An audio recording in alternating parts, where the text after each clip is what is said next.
Chapter 3. Bear Dog. Indians. We had not been on the shore very long before I heard Lewis say the word. Lewis and Clark and I had crossed the river to make some observations, and that's when these Indians appeared. They were different from other people I had known, the boatmen and city folk. These people smelled of animal skins and smoke and a hint of dried blood.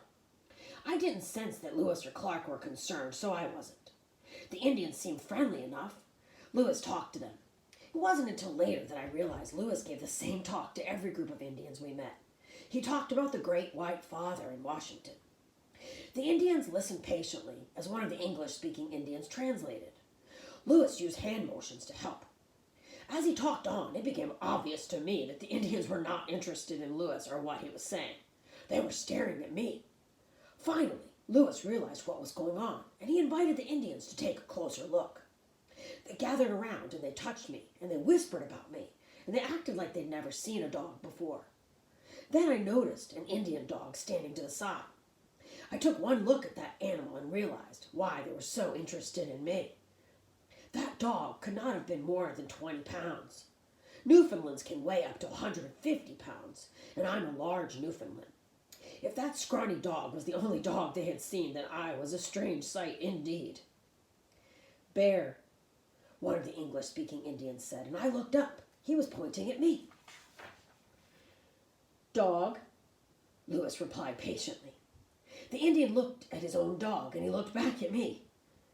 Bear, he said again, and Lewis looked at me and smiled. Clark was smiling too, and I lifted my head. I guess he does look like a bear, Lewis said. Lewis picked up a stick and threw it. Fetch, he said, and I fetched. Stay, he said, and I stayed. Sit, he said, and I sat. The Indians were impressed. Dog, Lewis said politely. Lewis was always nice. The Indians who had called me Bear turned to consult with his friends. Finally, he turned. Bear Dog, he said with satisfaction, and Lewis smiled. Yes, I guess you could call him Bear Dog. Later, George Driard explained to us that the Indians don't have a separate word for horse. They call a horse elk dog. I guess it made sense for them to call me Bear Dog. The Indian suddenly turned and walked through the crowd to his horse. He pulled out 3 beaver skins, and he held them out to Lewis.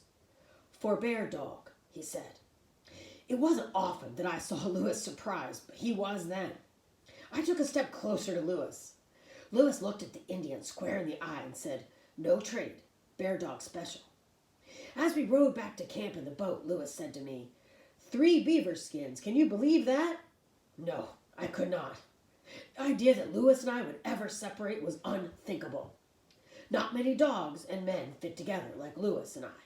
If you have ever experienced it, then you would know what I'm talking about. And if you haven't, well, it's hard to explain. All I can tell you is that when a dog and a man fit like Lewis and I did, nothing can separate them. Lewis said it best, no trade. One of the Shawnees, a respectable-looking Indian, offered me 3 beaver skins for my dog, which he appeared much pleased. Of course, there was no bargain. I had given $20 for this dog myself. Meriwether Lewis, November 16th, 1803.